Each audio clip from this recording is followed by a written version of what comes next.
The camera sends out.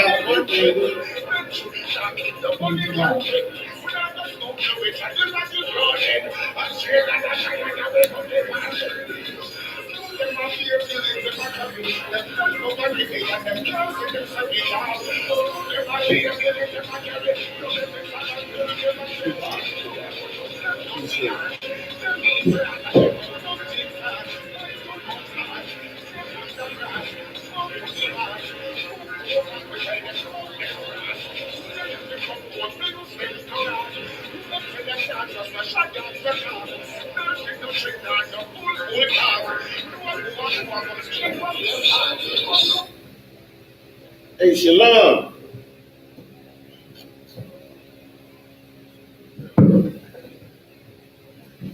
Shalom, fam. What's going on? Yeah, we about to get it on. Look, General Kabbalah is out in D.C. doing the class from D.C. General Yohanna class from D.C. So he won't be in tonight. He hit me up, asked me to go ahead and teach something on history tonight. So we gonna go ahead and get down. You know what I'm saying? And y'all want to check that class out too tonight, General Yohanna class, because all the generals gonna be there, and they're gonna be going into some serious subjects, man. They're gonna be going into reparations. They're gonna be going into when the cops pulled the black family over because a 4-year-old made a mistake and put a doll in her pocket from a dollar store. So they pulled them over like they was the biggest drug dealers straight out of hell. Terrorized the family, pulled the children out of the car, and the little boy is in the car. They saying, open the goddamn door, got the guns out, pointed at his head, and he's saying the door won't open, I promise. Like he's so nervous and was so shaken up by them cops, man. And you know what? I felt that, man. Because whenever you have empathy for black people, you feel what they feel. And you know the terror that them black children was going through when them white cops, them steel blue eyes, them evil looks, man. And that aggressive posture, so you know what them kids was feeling at that time, man. And it's such an egregious thing, man, for a damn dollar dog, man. Like they gonna be going over all of that. So you know what I mean, Israel, we wanna make sure that we watch that and get that information, because you got some powerful priests coming with some serious information. So we want to make sure we get that. But look, one thing I've been hearing and almost all damn week, and I've been dealing with different questions and different things on Facebook about us being Africans, about African spirituality, and all Africans are connected. See, but this is the problem. This is the problem with that. We ain't Africans. That's right. And the thing is, look, because we have similar skin tones and a similar grade of hair means absolutely nothing. There are people in the Ottoman Islands who are as dark as us, have woolly hair, but they're not African. There are people in the Solomon Islands. There are people on the Hawaiian Islands with dark skin and woolly hair. There are indigenous people of America with dark skin and woolly hair. That does not make you a damn African. All right? The dark races, fully occupy the entire earth. The white man being as though he's the biggest conqueror on the earth. So of course, he's also the biggest rapist on the earth because we know he's the biggest sexual deviant on the earth. So of course, other nations of people get lighter because the white man is such a barbarous rapist, man. But look, there is a distinct difference between a so-called Negro and an African. We're going to go over some of those differences, right? Let's get Tyree and Zidane in the Bible. Let's start off with that. Come on. You know, I like to have my pictures up on a projector and everything, but I ain't had time to get that together for y'all. Salakia. Because I always like to show images to try to deprogram the programming of white America. Because what white America do is show you images, and let's take the Hawaiian Islands, for instance. Polynesians, you understand me? If you look at a brochure of Hawaii, you'll see the indigenous people as being very light with very long, stringy hair. Of course, it'll be women, especially when you just get off that airplane and they put the flowers around your neck. What is it called? A lamp. The what? Lamp. Huh? A lamp. It's called a lamp. A lei?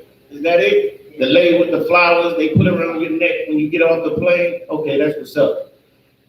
You always see very light-skinned, almost white-looking indigenous people, when in reality, those indigenous people are very dark and have very woolly hair. And I'm gonna put up some pictures of indigenous Polynesians on the I.S.U.P.K. Be More website. So Be More Facebook page, Salakia. So look out for that. Because I like to show the pictures to prove that the indigenous people all over the earth were dark-skinned with woolly hair. If you go to India, they'll show you the lighter Indians, and I'm talking about East Indians, not in America here, but they'll show you East Indians that are very light. But what they don't show you is the Dravidians, which are the actual indigenous people before the European nations came over to India and started raping and ravaging just like they do everywhere else. So now you got Indians, East Indians that are very light, and you have also East Indians that are very dark. And of course, the white man being the snake that he is, he always incorporates colorism wherever he goes. As to say, the lighter you are, the more privilege you have. So he always, induces that type of barbarism, which ends up in atrocities in many different countries. And it happened in India. That was the reason why Mahatma Gandhi was over there fighting for Dravidians, who were the darker skinned people who were being oppressed by the lighter skinned Indians. And that all came about because of the propaganda of the white man, the devil. He did the same thing to blacks right here in America, induced colorism. So black people who are lighter skinned get more privilege and are considered more beautiful than the black people who are darker skinned, which is absolutely ridiculous. But this is the propaganda and that the white man plays on us to get us to hate ourselves. They get us to have strife with ourselves.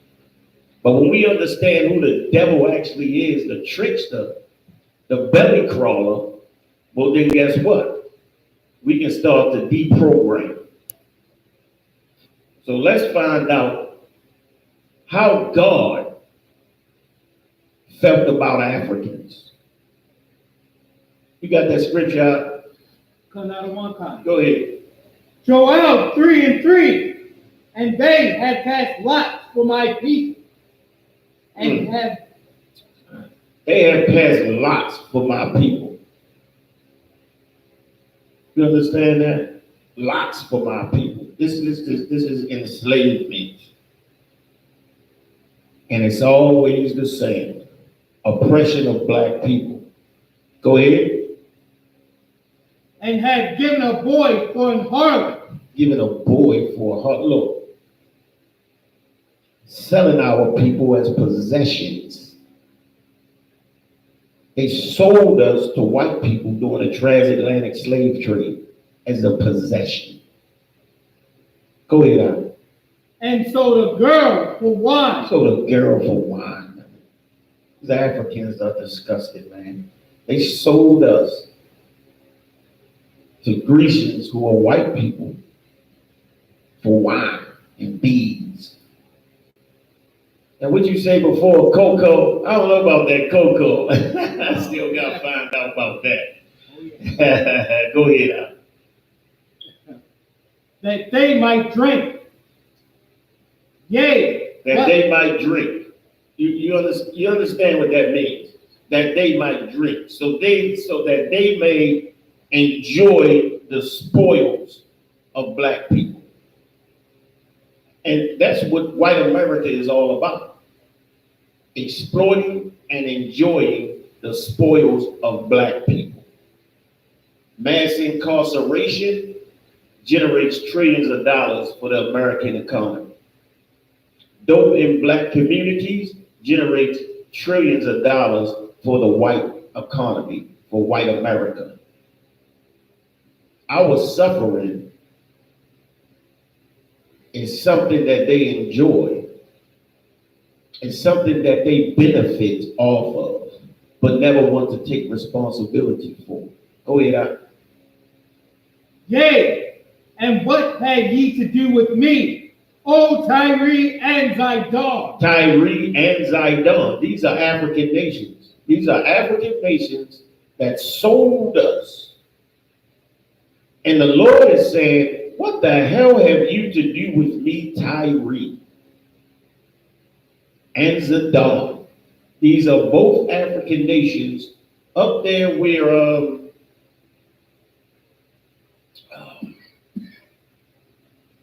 in the Middle East. Let me get exactly where they're at. The Carthaginians would have been Tyre and Zidon. All right, those are the people that when we were in Israel would attack us and enslave us, and the Lord is saying, what the hell do you have to do with me, O Tyre and Zidon? Look, the Lord don't have a damn thing to do with these Africans, man. These Ethiopians, these Nigerians, South Africans. You understand? They're not our people. They're not spiritually, racially our people. And it is very easy to understand. Africa has been there for thousands of years, man. Hundreds of thousands of years. And look, what have those Africans done to industrialize and build up Africa all the time that they've been there? Nothing. Most of Africa, even to this day, is undeveloped. Look, 10 to 20 years when black people came out of slavery, not even being able to be educated for 200 years, started building cities all over America. Industrial cities. Started inventing incredible things things that we today attribute to white people, which is not true. Of course, black people could not get patents in their name. So of course, a white man's name had to be put on that. Look, it's so many things. Look, did you know we had our own car factories? We had our own car factories. You understand? Back there in Tulsa, Oklahoma. And we were able to pour cars as in like in a factory setting. Because before, when you built cars, everything was proprietary. Every car was different. So now what the Patterson Car Company did was started to design parts that were all alike, that were interchangeable. Well, of course, Ford took credit for it when this was done back with the Patterson Car Company. And not only that, the white man took that idea and mechanized it with weaponry. That's why the white man was able to build so many tanks during World War II, because he was able to take parts, create them, and make them exactly the same so that the parts could be interchangeable. So that every tank wouldn't be proprietary or be designed differently from all the others. The parts could be interchangeable. They could create parts, ship them to the front line, get the tanks back up going, mass-produced tanks, whereas though Nazi Germany, they was building one tank at a time. And it was harder for them to get parts because they didn't have black people. You understand? Who are the greatest people on the earth? They didn't have black people.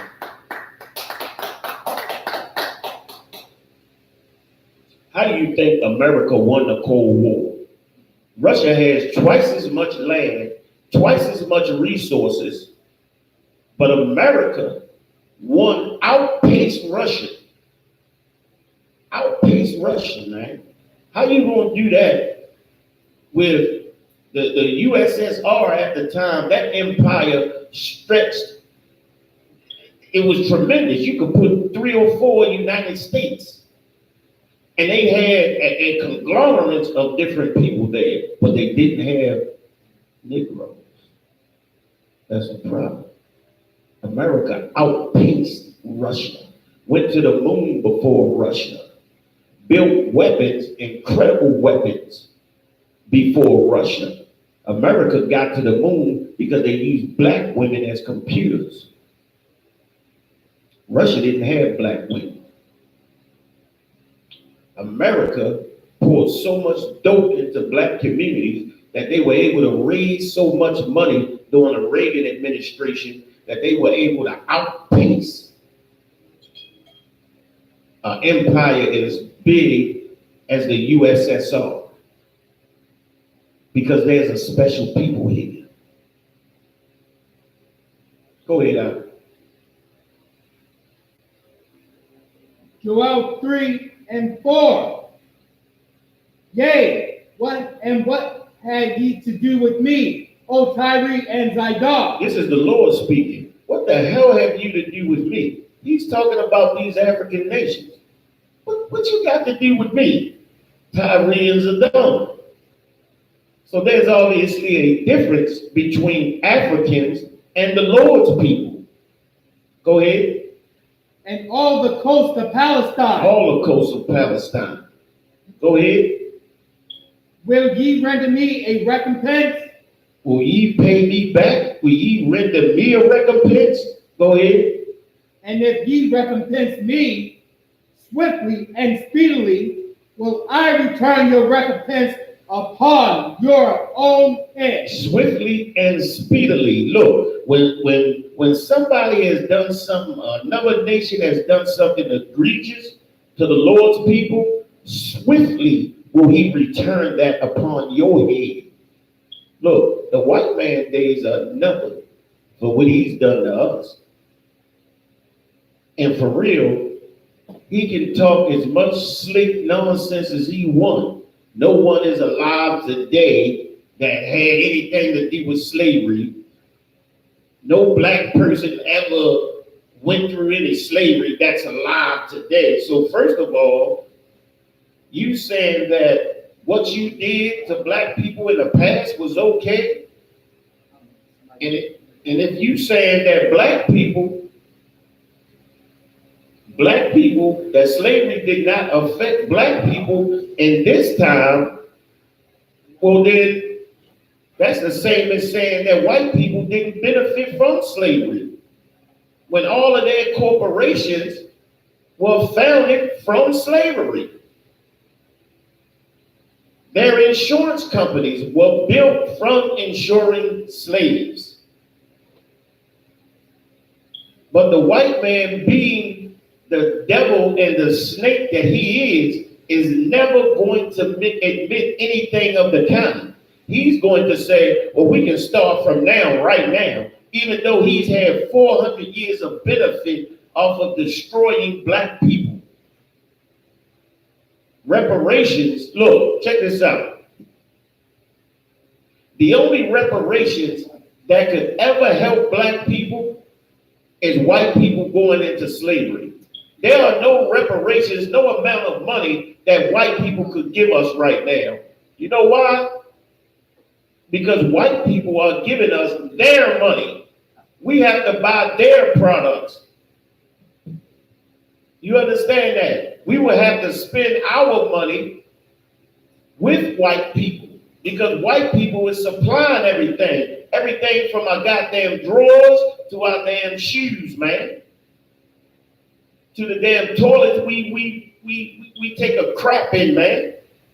So how is them giving us money going to benefit us?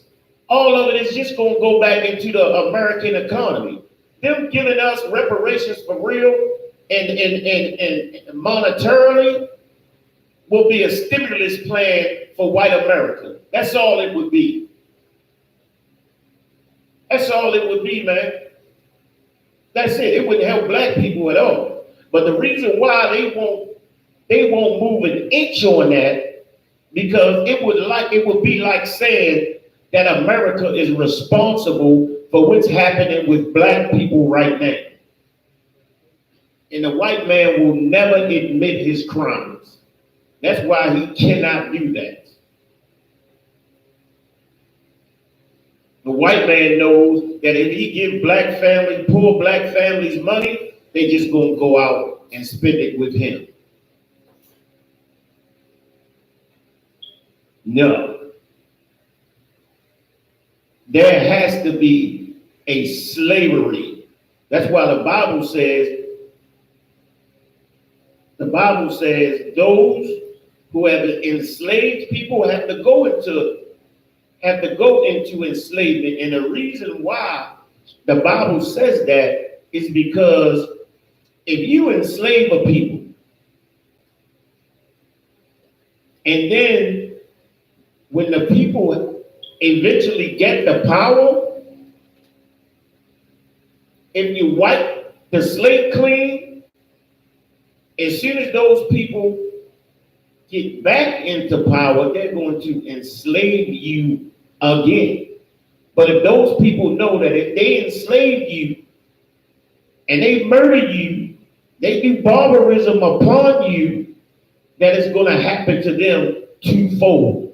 They're not going to do that. So those who have put people into captivity, they must go into captivity. You cannot have a new world without giving justice to the old. It won't mean any damn thing, man. They must go into captivity. They must pay for the egregious barbarism they've done against black people. Go ahead, Shalom. That's Revelation 13:10, sir. Revelation 13:10, read it. He that leadeth into captivity shall go into captivity. He that leadeth into captivity. If you lead a man, a nation, a people into captivity, well, guess what? You must now go into captivity. Because now what you've done is so egregious to that people. Look, the white man has destroyed us in our minds for years and years to come. There can't just be a wiping clean of the slate just because the people that enslaved us have died off. Guess what? The people that enslaved us, they passed all of their booty, their riches, all of their gains off of the suffering and enslavement of black people to their ancestors who live today, who continue the cycle of gentrification, who continue the cycle of barbarism and violence.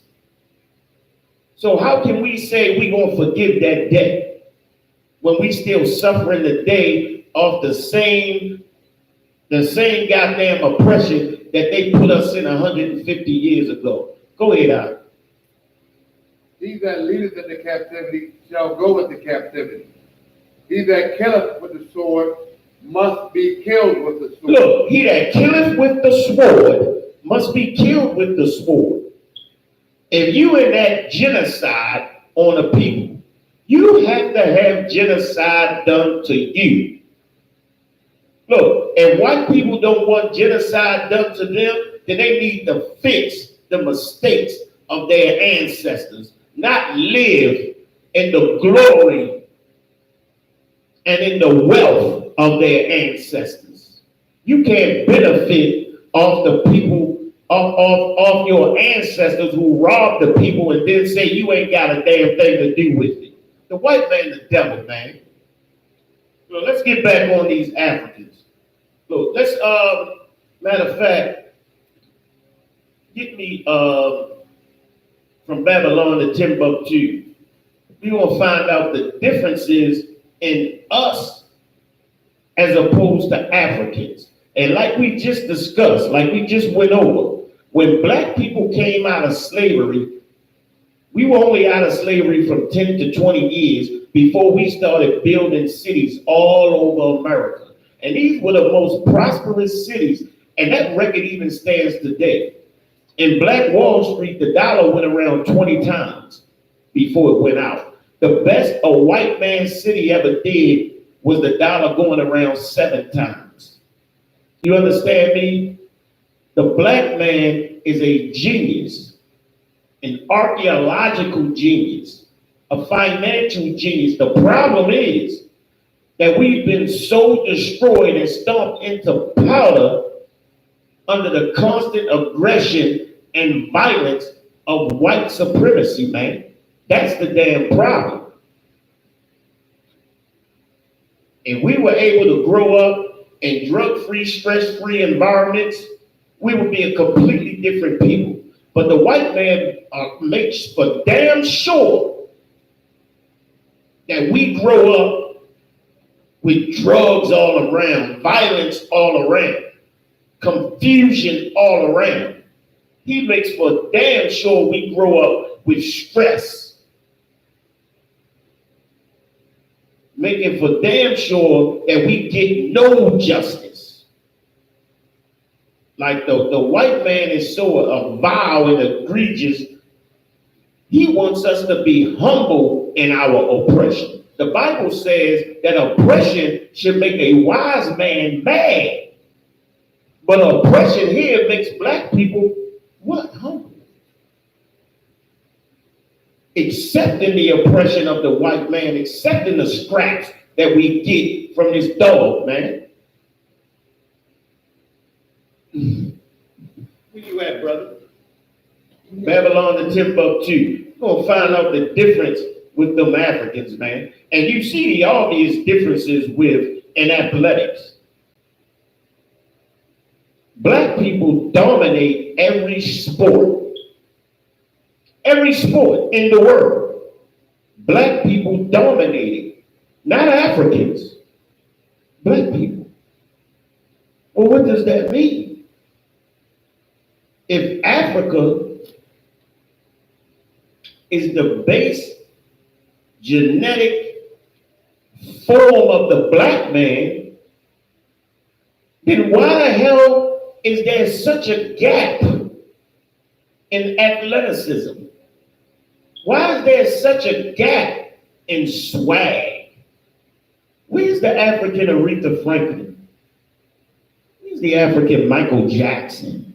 Where's the African Michael Jordan? That's right. That's right. If that is the genetic base of the black man, Africa, then surely there must be a Michael Jordan there. Somebody call in and tell me the Michael Jordan of Africa. I need to know. Somebody call me up, call up right now, or type it in the chat form and tell me who's the African Aretha Franklin. And then we can have a conversation. It doesn't exist. Don't exist. Where's the African Tiger Woods? Where's the African Serena Williams? Where's the Nigerian Beyonce? Come on, man. Somebody hit me up, tell me something. But guess what? There's a difference between us and Africans. The same difference that's between us and white people. The same difference that's between us and Chinese people. There's something unique about us. We walk different. We talk different. We think different. Something about us, man. Why do you have people in Japan putting their hats to the back rapping? Why would they appropriate the culture of a people who are at the bottom?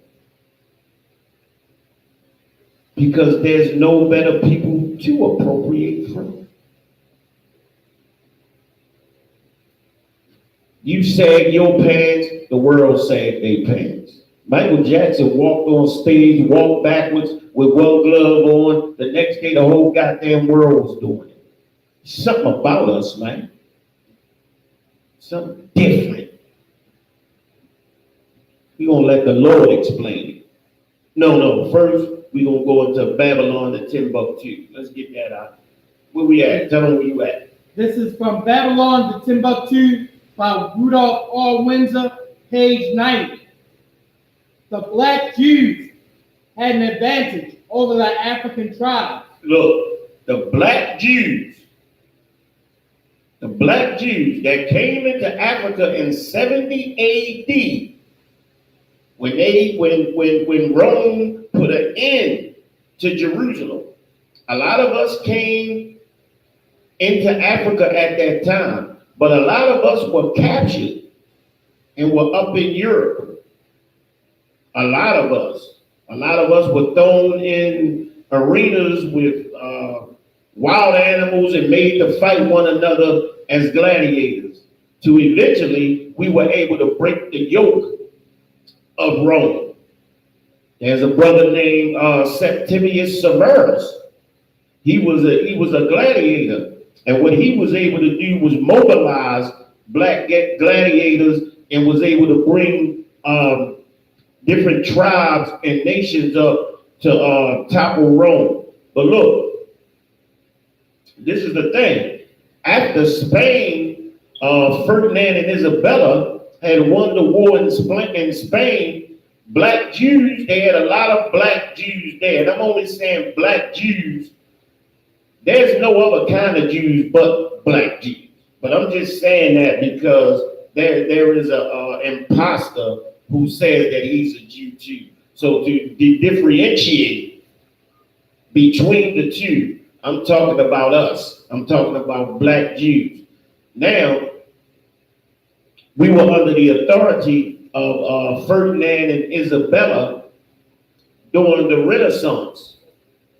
They had took over and enacted the Renaissance, and they started doing some egregious things to black people, started deporting us into colonies into Africa also. So we had black people who were expelled in 70 AD, who came from Israel, and we had black people who were expelled from Spain and Portugal in the 1700s that was put in colonies in Africa. There was a city called Judah in Africa. And I had that map. I put it up a little while ago.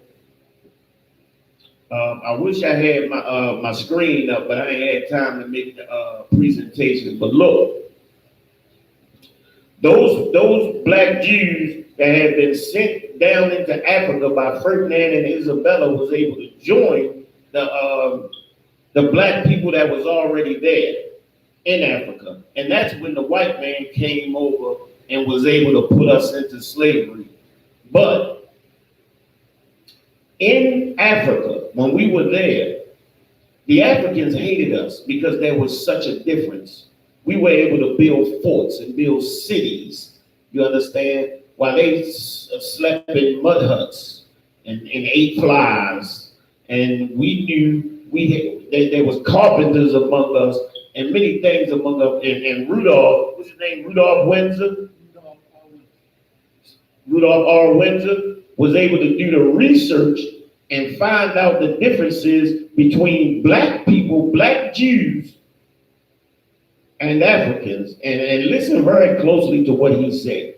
Go ahead, Al. This is from Babylon to Timbuktu, page 90, second paragraph.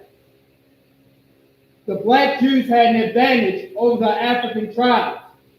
They carried their culture, history, laws, and written records with them. Look, when we came down into Africa, we carried our culture and our morality, our chivalry. We carried all of that with us, man.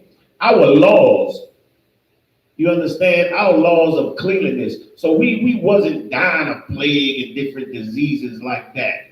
We knew how to stave those things off.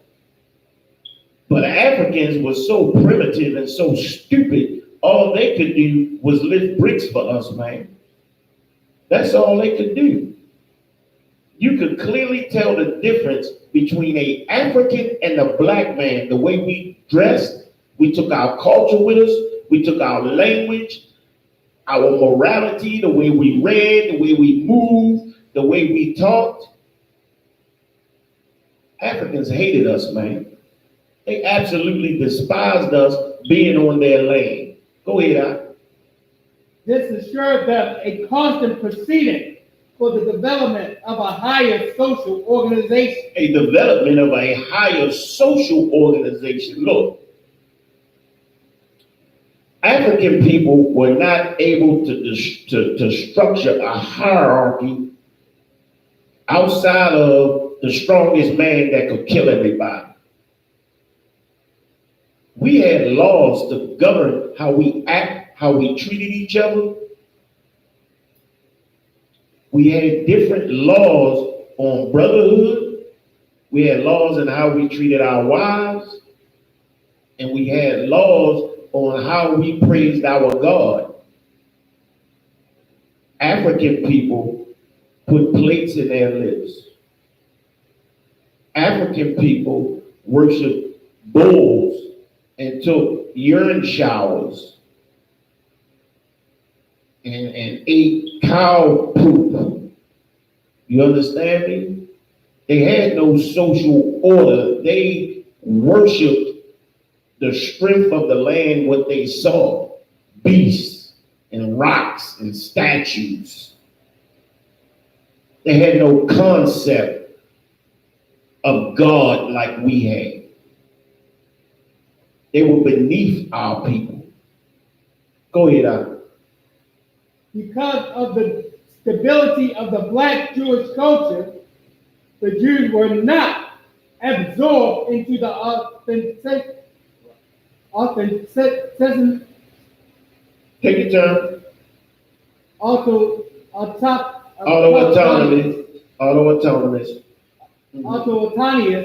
population. Read it from the beginning again.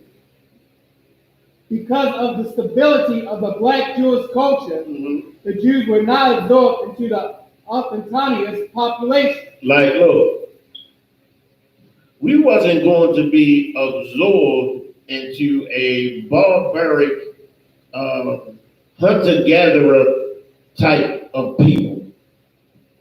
We had a social order.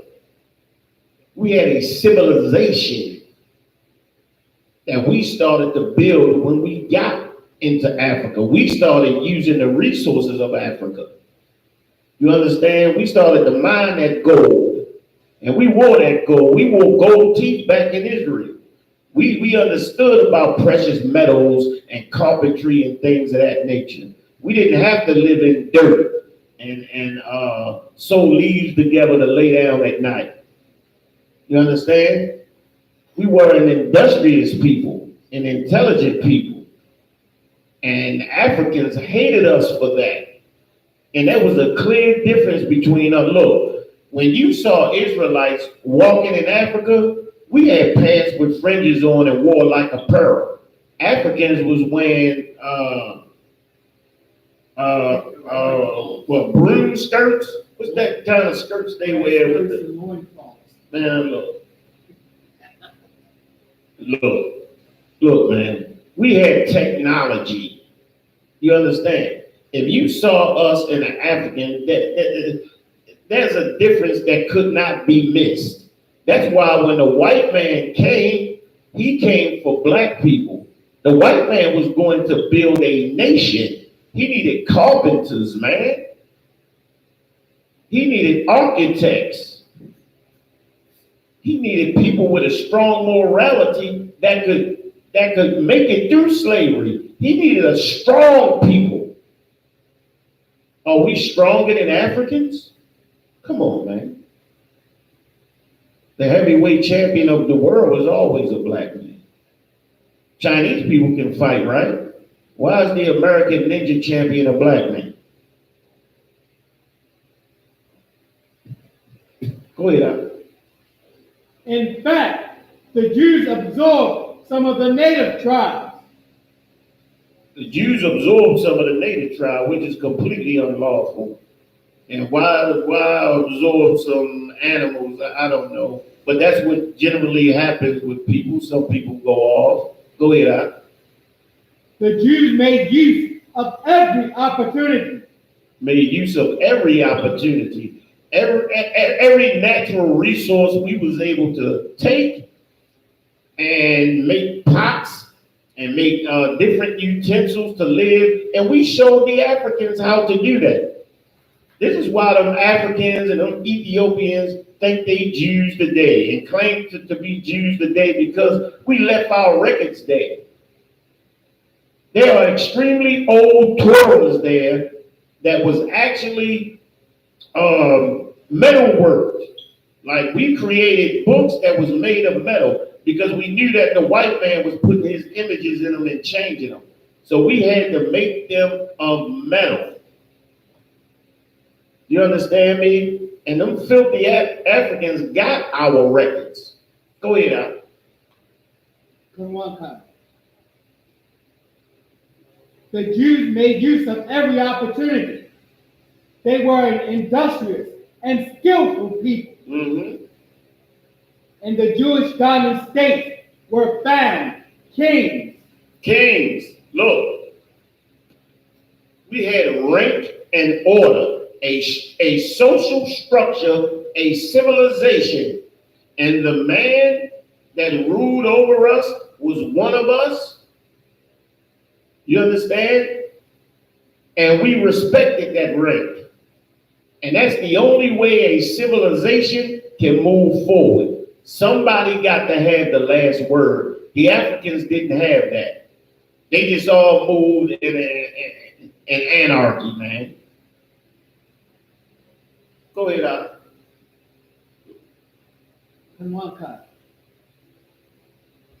In the Jewish dominant states were found kings, princes, governors, generals, secretaries, treasurers, revenue agents, judges, architects, engineers, doctors, historians, language interpreters, mathematicians, jewelers,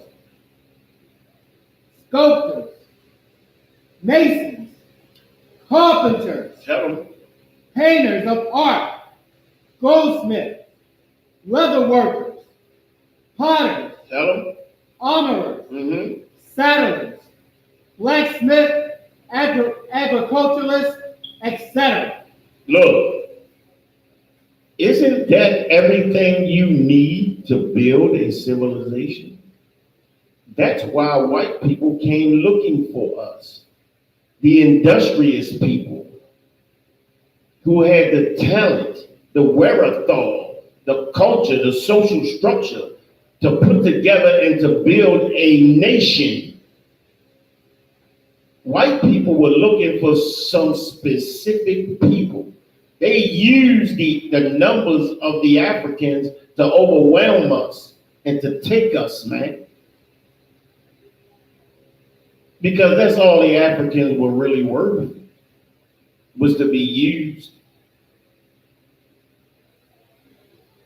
There was clearly a difference between us and the Africans. And look, the white man uses colorism today to differentiate people by race. Negroid, Caucasianoid, Mongoloid, these things did not exist in the past.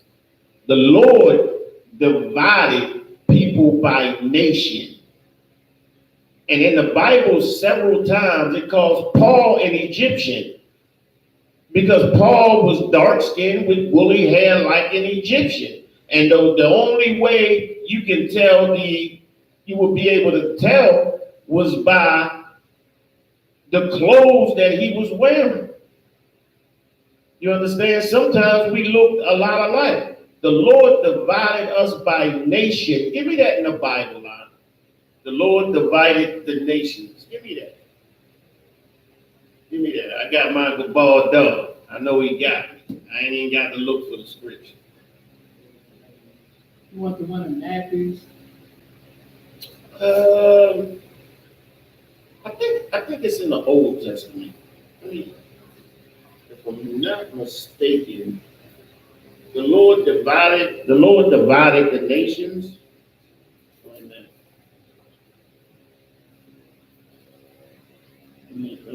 Give me a second. Give me a second to water.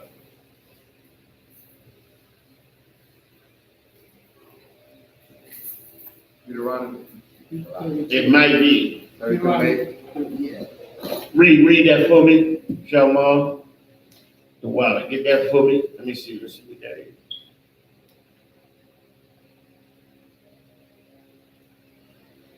Find out about that. Hey, not the Zor. What's going on with you out? Hey, can you see me on that black in a freezer? The water, brother. I appreciate that, Baba Shaw. Deuteronomy 32. Here's my cup right here. The water. You put some more ice in it. Cup. Oh, take this. Big.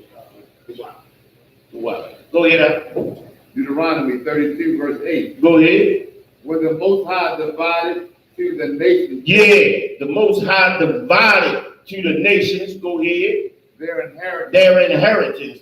The Most High divided people by nations and divided up their inheritance. Look, he divided up land for different nations to have. He did it by nation, not by colorism.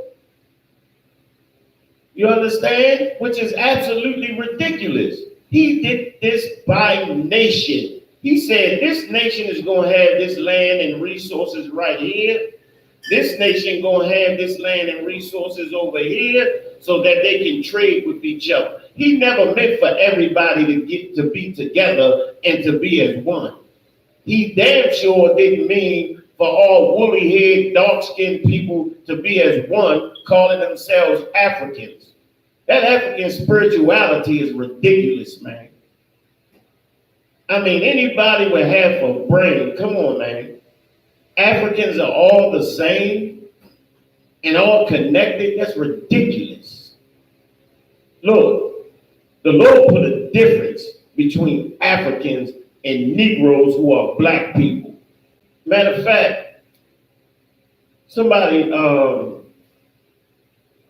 give me ham in the Zondervan Bible Dictionary. Let's get the basics. Go ahead and finish that off, Shalom.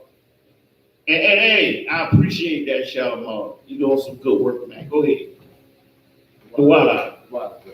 Appreciate When it. the Most High divided to the nations their inheritance, when he separated the sons of Adam. When he did what? Separated the sons He of Adam. separated the sons of Adam by nation. If he loved everybody and wanted everybody to be together, why the hell would he separate the sons of Adam? He's saying the sons of Adam. Yes, everybody comes from Adam. But the Lord has a different feeling about the other nations. The Lord has a different relationship with the other nations than he has with Israel. The Lord put a difference between black people and Africans. The Lord made black people talented. The Lord made black people with swag and with intellect. You understand? The Lord made black people with laws. The Lord made black people with a society and civilization, man. Go ahead, Shalom. When the Most High divided to the nations. Speak a little bit higher. When the Most High divided to the nations their inheritance. Mm-hmm. When he separated the sons of Adam. Yes, sir. Go ahead.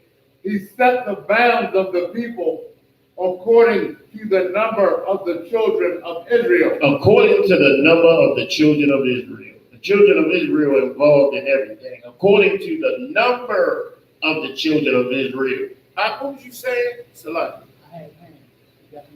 Oh, you got ham? All right, let's get ham. Let's get ham real quick. We're gonna get the basics, man, so we can understand. We got to get a look.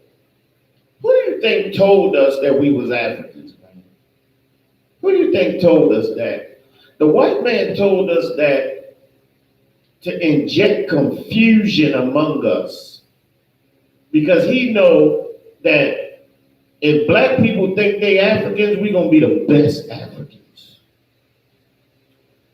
We're going to come up with African spirituality and try to meld together with the Africans. The problem is, Africans know they're not our goddamn people. Africans want nothing to do with us. Nigerians come over here and they congregate and commune with Nigerians. They don't give a damn about black people. They do exactly what the Asians do, what white people do, what the Japanese do and the Koreans do. They come in our communities and they extract our resources. Absent even respect for us, man. They do the same damn thing. They get with each other, pool their money together, take black people resources, and look down their goddamn nose at us. Because they know that we not their people. They know we ain't their damn people. We just don't know it. You know, here this simple, we all connected through our African spirituality. You don't even smell like a damn African. Come on, man. You smell like a damn African, man. You ever smell an African woman? Yeah. No sweat. I look. He's funny to me. I work with him. Shit. You ever heard of deodorant? God damn. Give me a time check, Uncle Bob, dog. What's going on, Shalom? What you got? 802. Precepts are Amos 9 and 7. Amos 9 and 7. Go ahead and break it down for me. Are ye not as children? Are ye not as children of the Ethiopians unto me, O children of Israel? Break it down.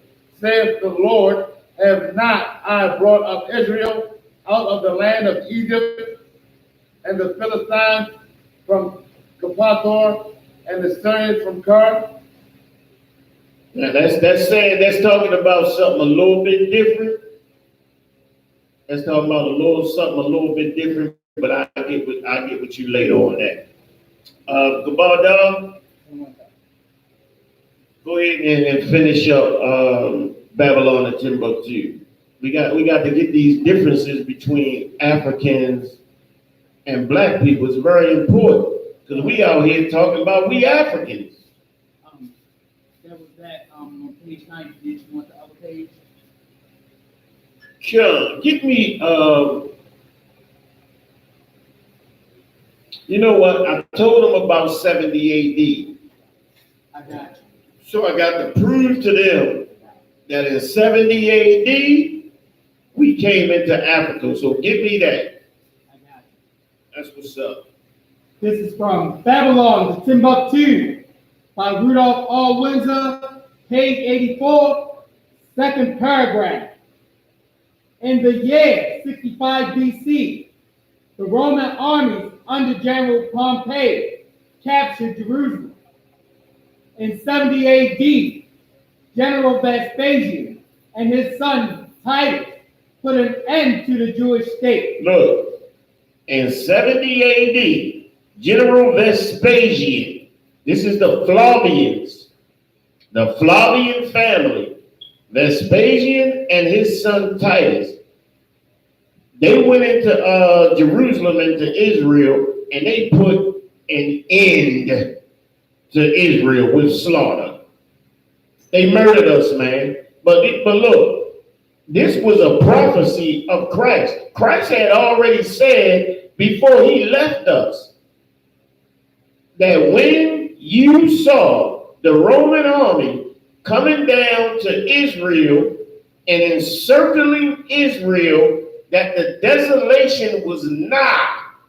The desolation was nigh. Somebody find me that scripture. Christ said the desolation is nigh.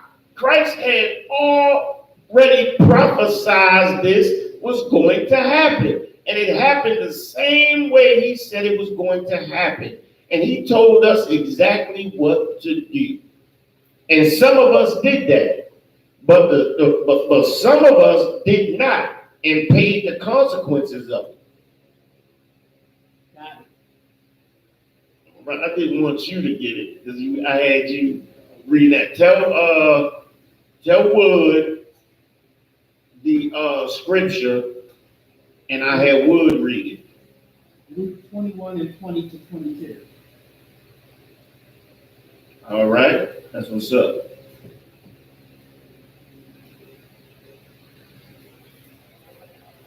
All right, so let's keep on with Babylon and Timbuktu, and I'm gonna bring you in, Wood. So get that scripture and be ready for me, Baba Shaw, if you could.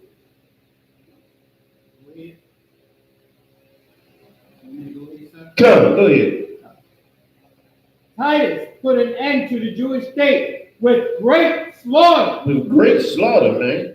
With great bloodshed. With barbarism and rape and murder, of course, like white people do. Go ahead. During the period of military governance of Palestine, many outrages and atrocities were committed against the residue of the people. Against the residue of the people, meaning our people were depleted and weak, a residue of what they were. But of course, the Roman army, the white man who is the Roman army, of course, cannot ever pass up an opportunity for genocide and barbarism. Of course, they did so many atrocities to us during that time, and they took a lot of us and enslaved us during that time. Go ahead, Shalman. So earlier, Exodus 11:7 was the one I was looking for. Okay. But against any of the children of Israel. Oh, I got you. We're going to wait on that. Wait on that. I'm going to get back to you on that. Hold that. All right? I'm gonna bring that in at a specific time, so hold that for me, Baba Shaw.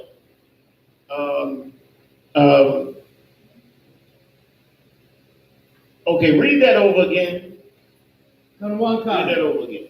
Titus put an end to the Jewish state. All right, Titus put an end to the Jewish state. Now, this is something that Christ had prophesied, that they were going to come and put an end to Israel. This is the desolation that Christ is talking about. Wood, you got that?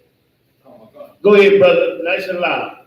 Luke chapter 21, verse 20. Mm-hmm. And when ye shall see Jerusalem compassed with armies, Look, when you shall see Jerusalem compassed with armies, meaning surrounded and pressed down by armies, go ahead. then know that the desolation thereof is not. Destruction is at hand. Know that barbarism, genocide is at hand. No one does that better than a white man. The white man is a genocidal maniac. He lives for genocide and murder. It is a orgasm, a sexual stimulant for this white man. He enjoys the murder and the genocide. It's not just the power that he gains from it. It's the actual murder that he does. It's a beautiful thing to him. To take life is life. You ever notice how if you look at a show, a hunting show where the white man kills something, when he kills, he murders something, when it's alive and it's moving, he must murder it. And when he murders it, he looks upon the dead body and says, it's so beautiful. It's love. He'll go and he'll pose for a picture with the dead animal. He'll move the head to the side and say, it's so beautiful. Look at it. Look at it. It's only beautiful after he murders it. Like this white man is an animal, man. And we got to start to see it and understand it for what it is. Was that you, Wood? Finish it up. Then let them which are in Judea flee to the mountain. Let them which are in Judea flee to the mountain. Look, we wasn't supposed to stand there and fight. But of course, us being Judites, you understand, we're going to stand there and fight. Where was we at? Masada? Was it Masada? We was at Masada, up on Masada, which is it's a natural formation.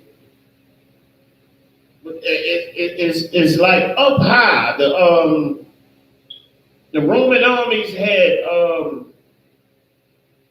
had built these structures to get us out of Masada, man. It was crazy. I mean, we was up there starving for a while when we should have did what Christ said and left.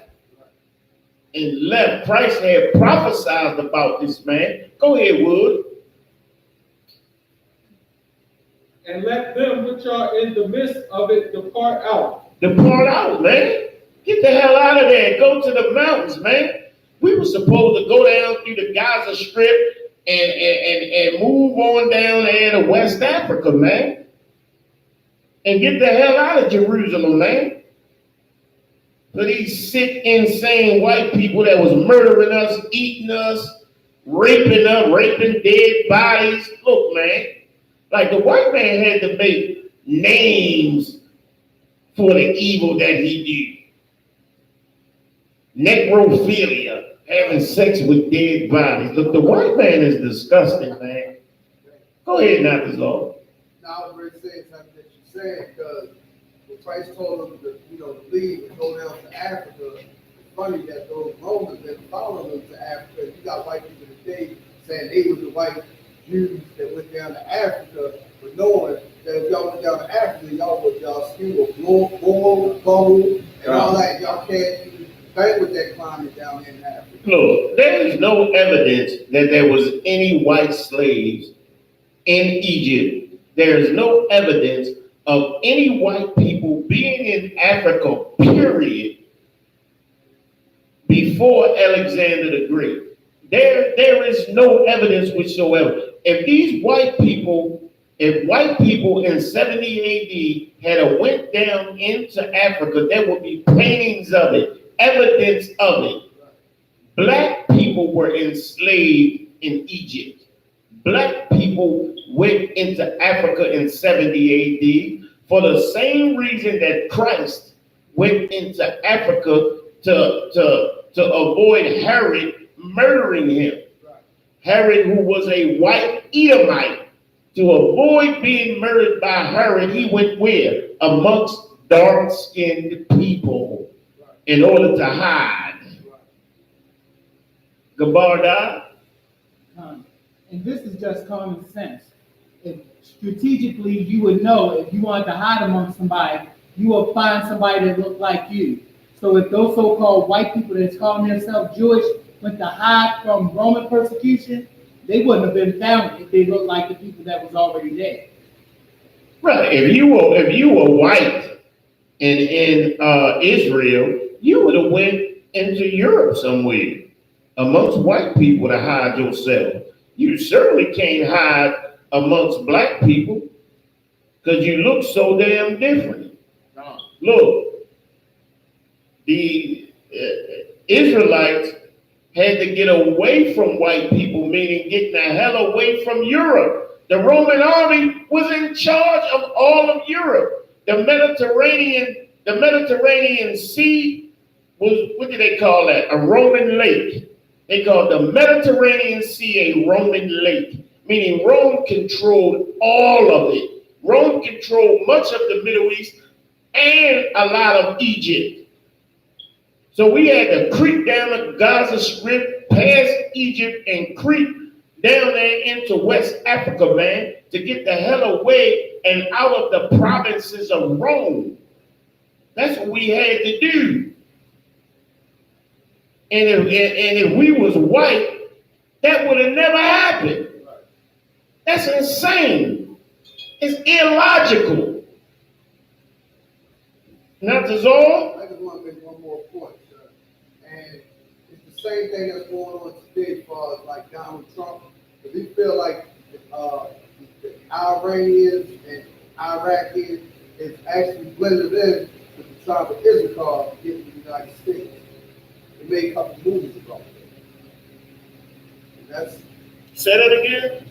I know it sounds crazy, but that's what the fear of the United States is that they're blending in those Iraqis and Philistines, that they try to travel up through South America to blend. Oh, Shalaki, you absolutely right. You're absolutely right. Because of the resemblance between these filthy, disgusting Arabs, that they could come down and to South America and blend in and speak Spanish and kind of come up through the wall. You're absolutely right. You're absolutely right. I didn't get what you were saying before, but I hear you. I hear you. Yes. He would be afraid of that situation, but really, Trump hates Mexicans, Guatemalans, Cubans. Look, America has been hating them forever, man. Look, wouldn't let Cubans and Haitians come over here. They're trying to come over here in a makeshift damn boat to get the hell out of danger and harm's way, and they'll round them up and send them right back to be killed in the countries that they destabilize, man. The reason why people trying to get the hell out of South America is because white America has empowered the cartels with all kinds of mechanized military weaponry, man. So you got the cartels, the criminal elements who are basically more powerful than the police. They terrorizing the damn country, making everybody grow cocaine and heroin, man. And you got people over there that's innocent just trying to live, bro. And this goddamn Trump is talking about build this goddamn wall when you know that you the bastard that's goddamn destabilizing South America and murdering our brothers. These are innocent people that just want to live, bro. We got to have empathy for our brothers, man.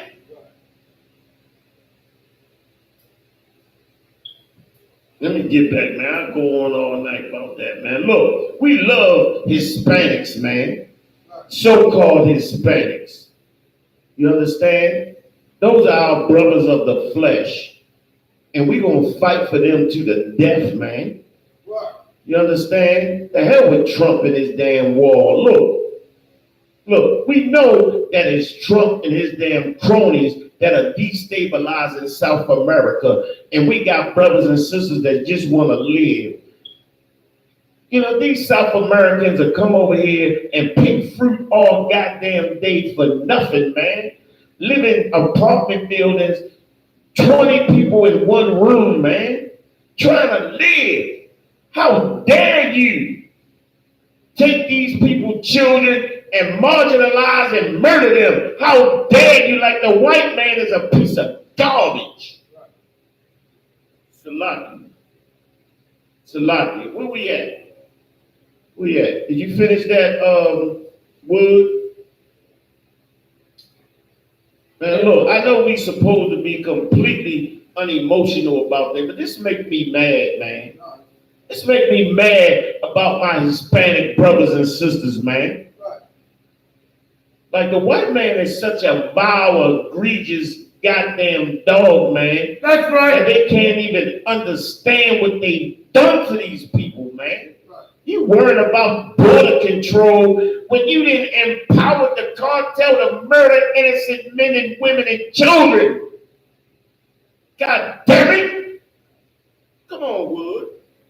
And let not them that are in the countries enter thereinto.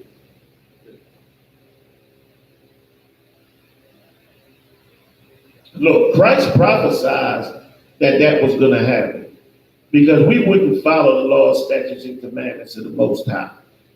So, of course, the Most High used the other nations to destroy us, man.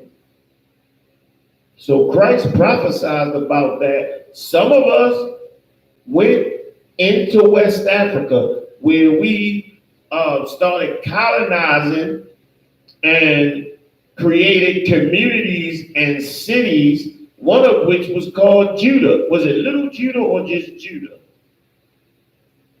I got to look at the map again, but I got a map of Africa, of West Africa, where though you can see the city that was Judah, and you can see it was right next to the slave coast, where they would come and round up all the slaves.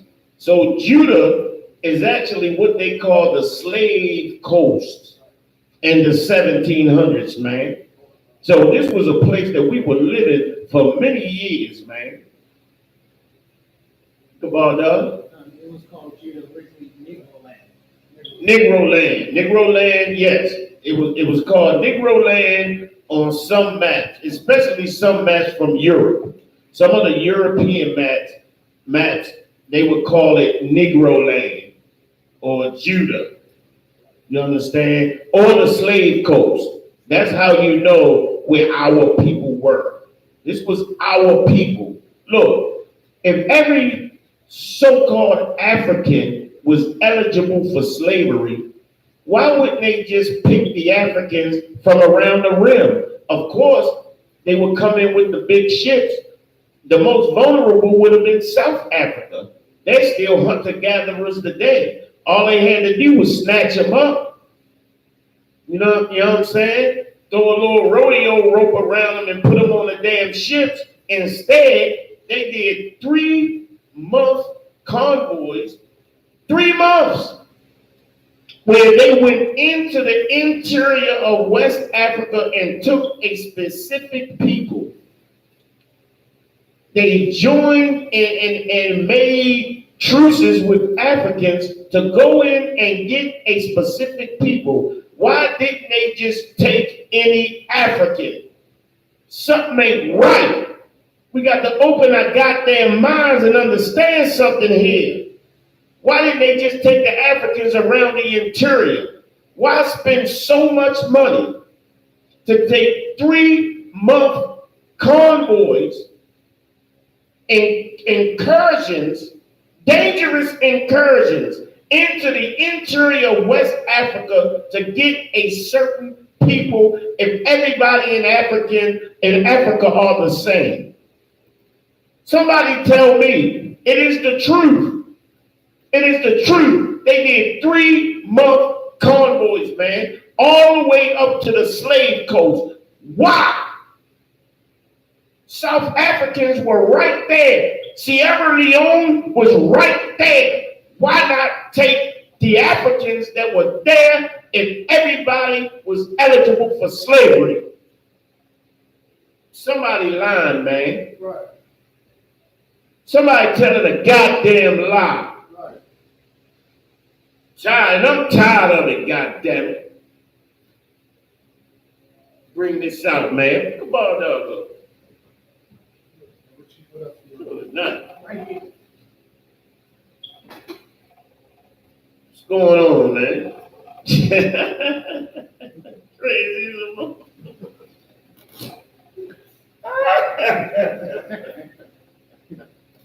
This Negro right here, I swear.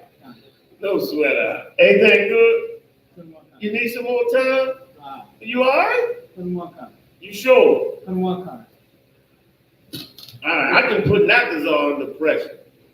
I would enjoy doing that. Yeah. You all right? No No problem. No problem. Want me to start again? Where we at anyway? From Babylon to Timbuktu, by Rudolph R. Windsor, page 84. It says, during the period of the military governors of Palestine, many outrages and atrocities were committed against the residue of the people. During the period from Pompey to Julius, it has been estimated that over 1 million Jews fled into Africa. Good night. So you had 1 million Jews that fled into Africa in front of being pursued by the Roman army. All the way through the Middle East, the Gaza Strip, down through Egypt and Saudi Arabia, probably clipping the edge of the Arabian Sea, and then getting down in Africa there, man. Look. Some of us actually listened to Christ and got the hell out of there. And in Africa, 1 million of us, 1 million in 70 AD created a civilization there in Africa. Africans never seen anything like it. They never seen buildings. They never seen civilization, social structure. We built trade routes through, was it the Sahara Desert? Through the Sahara Desert, man. Like, we was able to survive and thrive in that desert, man. And move our culture from West Africa all the way down to South Africa, man. Like, we started building a civilization there, man, and we had been there for many years. The Africans couldn't do nothing about it. They were there, all they could do was work for us. That's all they could do. Because they could not organize themselves into social structure. They had no law. You understand? They had no law. They had no civilization. It's like that today. Most of it is uncivilized.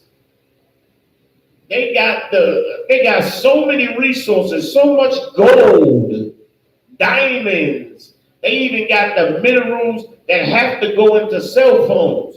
The white man takes billions of dollars off of the continent of Africa every day. The African is unworthy of even having that type of land. They haven't been able to develop it or do nothing with it, man. In South Africa, the white man developed the land. In West Africa, black people developed West Africa when we were there, man. Africans ain't done a goddamn thing since. They have no swag or imagination, man. They can't even imagine a new world. All they do is fight amongst each other. They are not black people. They are not Negroes, man. We are different people. That's obvious. To anybody with half of a brain, is obvious. Look, if we look at, you say it's because we in America and we mixed over here and we did this, that, and the third. Look, we separated from Jamaicans too. But I know that Jamaican is my brother. That swag and that reggae and that jerk chicken. I can eat his chicken. I can roll with him. I can talk to him. Sometimes I don't understand what the hell he's saying. But I can roll with him. I understand his swag and his flavor. St. Thomas, the same thing. The food, everything is Negro stuff. That Mexican, them burritos, them enchiladas, man, I can eat that. I can roll with that. That's Negro food. Quesadillas, all of that. I can roll with that. Look, black people in the UK, same thing. Eating fried chicken. I can talk to them, roll with them. They talk a little proper. But I know they my people because they got the same swag. They got the same But Africans, Ethiopians, Nigerians, they disgusting, man. They disgust me. I don't like their food. I don't like the culture. They stink. They're not my people. That's obvious, man. You understand? Shalom. You can't eat poo-poo. Mouth is all. I ain't messing with you, man. Also, you can compare it with the pictures of the, you know what I'm saying, the so-called African American man compared to an African, to see how many, adventures we got, so, what they got, and we blow them out the water. And show that, we flavor of the earth with the people on the picture, that the world needs, especially the microchip, the cell phone, the air conditioning, those are all invented by the black man. I went through that earlier. Some of the inventions that we have coming 10 to 20 years out of slavery, all the cities we built, all of the, we had mechanized car factories that we built. You understand? The white man was able to take our ideas from the Patterson Car Company and the interchangeable parts and factory parts that they were building to actually start mechanizing tanks. So now the tanks were no longer proprietary. You could interchange parts from the actual tanks. So they were able to build 10 tanks to Nazi Germany's 1. So we were able to win wars for white America, but we'll never get the credit for any of that. The ball dog. And one thing you gotta look at it like this also.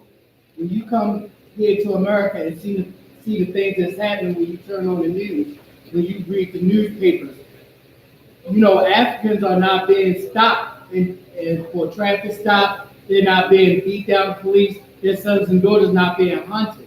Africans don't go through that. Africans don't even live by us. They bring their stores and their ways to our neighborhood to rob us and bleed us dry. But there's no African going through that. They hunting blacks, Hispanics, and Native Indians, daughters and sons, and killing us out in the street and having us riddled with crime.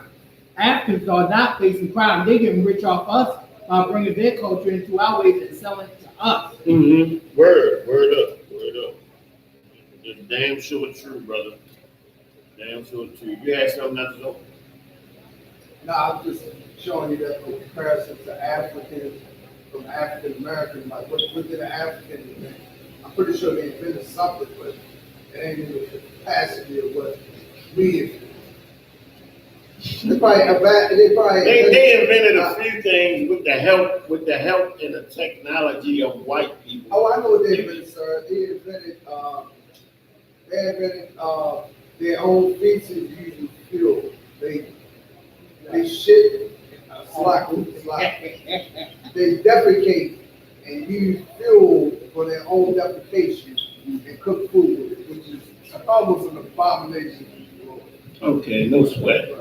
No sweat. Let's get back to let's get back to Babylon and Timbuktu. Go ahead and finish that up. It says, during the period from Pompey to Julius. From Pompey to Julius, that's a span of time from Roman emperor to Roman emperor. Go ahead. It has been estimated that over 1 million Jews fled into Africa.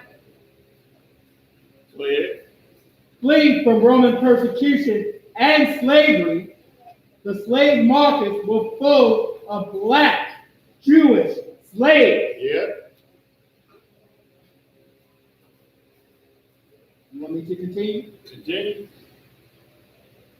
It says the prophecy and all the residue of the prophecies contained in Deuteronomy 28 and 15 to 68 fulfilled the black Jews after they disobeyed the laws of God. Many nations transported the Jews into slavery, and the sons of Israel transmigrated to every continent. We broke the laws of God. And because we broke the laws of God, we broke the promises that we made to God. This is why white people were able to find us, enslave us, and persecute us. You understand? It was why they were able to employ Africans to hunt us down, remove us from the continent. Africans wanted us gone. They wanted us gone because we were able to utilize all of the natural resources on that continent. We were able to take gold and melt it down and create aluminum and steel. We were able to do so many different things. We were carpenters, we were kings. I mean, we were architects. We were building so many different things. They found structures in West Africa that are absolutely amazing, that they said that a white nation must have came down and built them. No, that was us. We built those structures in West Africa when we were there. Go ahead, Al. Finish that off real quick. And the scripture that it put out is Deuteronomy 28 and 64 in Babylon and Timbuktu. And it says, and the Lord shall scatter thee among all people. The Lord scattered us among all people. Why there are Negroes in Vietnam? Because when we went to Vietnam to fight for the white man, we had sex with whores in all types of brothels. So there are black people in Vietnam. These are our brothers. They have to be attended to. Go ahead. From one end of the earth, even unto the other. And so look, we are like the sands of a goddamn beach, man. It's a whole lot of us, man, and we are in every nation. And when the Lord starts coming back and dealing with us, we're going to know who the hell we are. We're going to know who the hell to love. And that's when we can have rulership. Go ahead. That was it on that. All right, was that Babylon and Timbuktu? One card. It was something else I wanted in Babylon and Timbuktu. There was something else. Page 109, the Moorish Empire. The Moorish Empire? Yeah, we think we Moors too, right? What's that book they read? The Circle 7? The Circle 7, is it? Israelite? Noble Israelite? Nigga noble now, huh? All right, go ahead, Al. Let's get that. We're gonna wrap it up after that. We got to get to the general's class, man. The general get ready to break out. I want everybody to watch that class, man. This is page 109 in Babylon to Timbuktu by Rudolph R. Windsor. Go ahead. Second paragraph. At this time, in the land of Spain, the black Jews were persecuted, and many fled to Morocco for refuge. Look, back in Spain, after Isabella and Ferdinand took over, we started to be persecuted, man. The black Jews started to be persecuted in Spain and Portugal. So we had to get the hell out of there, man. A lot of us went to Morocco and West Africa because we had people down in colonies in Africa because we had been there since 70 AD. You understand me? Because the white man has been a murderous piece of garbage all the way back to 70 AD. Go ahead, Al. As a result of this persecution, the Jews of Morocco and the Moors planned to invade Spain with the assistance of Spanish Jews. So in a lot of cases, we had to join with other nations of people. And in this case, it was an African nation of people that we had to join. Morocco. We had to join Morocco in order to live.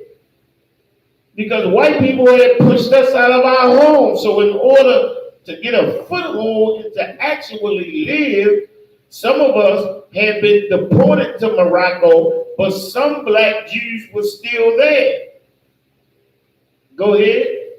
In the meantime, the plot was uncovered, and the Jews of Spain suffered for their intentions. Well, of course, they started murdering and persecuting us, you understand, for just wanting liberty, just wanting to live, just wanting to be free.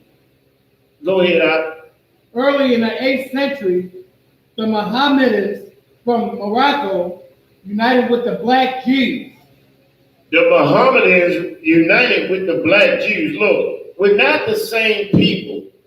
We united with these people against white people to try to have some type of goddamn liberty. But these Africans oppressed us just the same. Look, in modern day times, them Africans ate us. They ate our flesh. Look, during the movement of Marcus Garvey, he sent a lot of us back to Africa. Africans carved us up, murdered us, and ate us. You understand? During the war, I cannot remember the name of that war. I'm going to get back to y'all on it. Babaku Shah. I meant to get the name on it, but look, a lot of black people that had went back to Africa during the Marcus Garvey movement, because of course, Marcus Garvey told us that we were all Africans.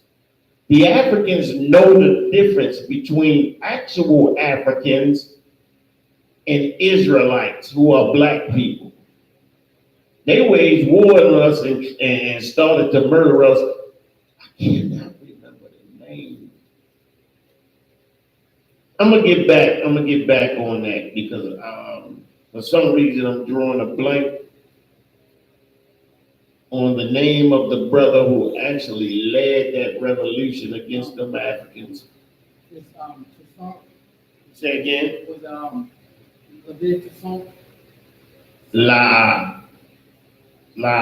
This is recent.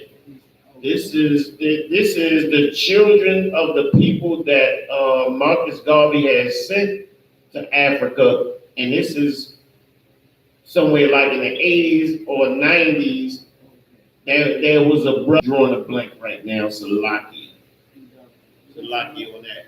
Go ahead, Adam. It says, early in the 8th century, the Mohammedans from Morocco, united with the black Jews, made what we call an amphibious landing at Gibraltar. You know, The reins of their horses were like fire, their faces black as pitch, their eyes shone like burning candles, their horses were swift as leopards, and the riders fiercer than the wolf. damn right. Damn right. In the sheepfold at night, the noble gulfs were broken in an hour, quicker than the tongue can tell. Oh, luckless thing. Right. Right. Look.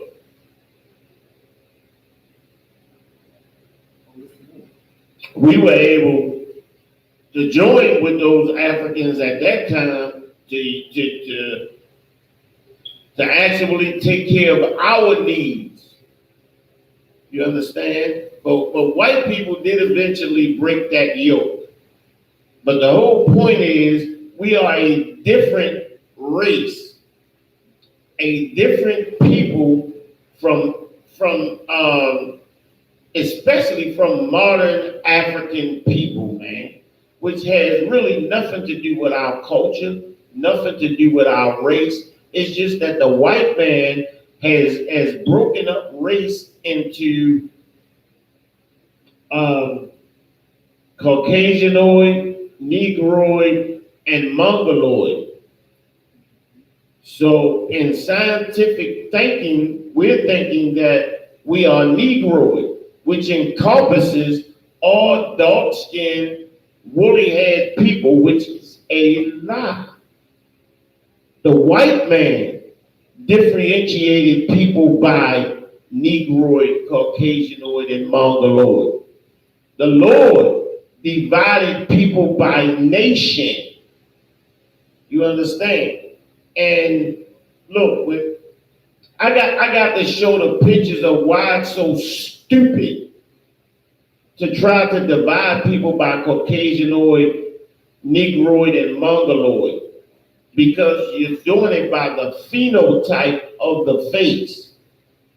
If you take the San people of Africa, they have the exact same phenotype as Chinese people in China. Which makes it ridiculous to call the San people, who are a dark-skinned, woolly-haired people, a Negroid when they have the facial structure of a Mongoloid. So these things are absolutely ridiculous. And if you take the Ethiopian, they have the facial structure of a Caucasianoid, a small nose, a small lips. But they are a dark-skinned, woolly-haired people. So every facial structure is represented in the dark nations. So to say Negroid, Mongoloid, and Caucasianoid is absolutely ridiculous. It's retarded. The Lord did it the right way. He separated people by nation. Let's get out of here, man. Look, Salaki, look, tonight, check out Commanding General Yohanna and all them hard-hitting generals. Tonight on, what's the general show? The Grill. The Grill. Check it out on the Grill tonight. All them hard-hitting generals going to be there. They're going to talk about reparations. They're going to talk about barbarism and genocide. They're going to get into it, man. And with that, I'm going to turn the class over to priest and officer of 1,000 Kavad Jah.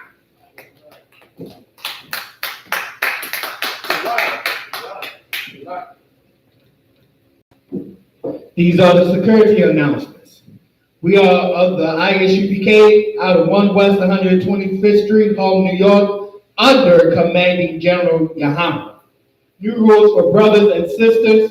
When a new brother or a sister come into the school, they are off limits for 6 months. They are to be saluted only. They are here to share themselves with the world. After 6 months, if a brother or sister has an interest in a particular person, he or she must get permission from the head to speak to a brother or sister. There is another 6 months in which the brother or sister will court each other. After this 6-month period, the brother or sister will get permission from the head to marry.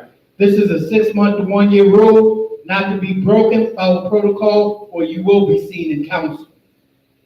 Tithes, which is a commandment. You can find this in Numbers 18:21 and Malachi 3:8-10. Means tenth in the Hebrew, and it's pronounced ma'ashra. 10% of every penny of any increase the Lord gives you. Give to the Treasury Department or teacher. Priest fund, free will offering for priests, not mandatory, whatsoever amount you would like to give. Upholding convocations. We have the Midwest Cookouts in South Carolina. We have the South Coast, Southeast Cookouts in South Carolina, in Charleston, South Carolina. So I'll give you that. Remind Acumen, Aquapping, and check on social media, such as I.S.U.P.K.com, Facebook, Twitter, YouTube, and so on for I.S.U.P.K. events and materials. If a brother wants to be a trooper in the school, then he is to start wearing all black, which includes black boots, shirt, pants, headband, or scarf. And that concludes the security announcements. We would like to give one courtesy salute to the teacher.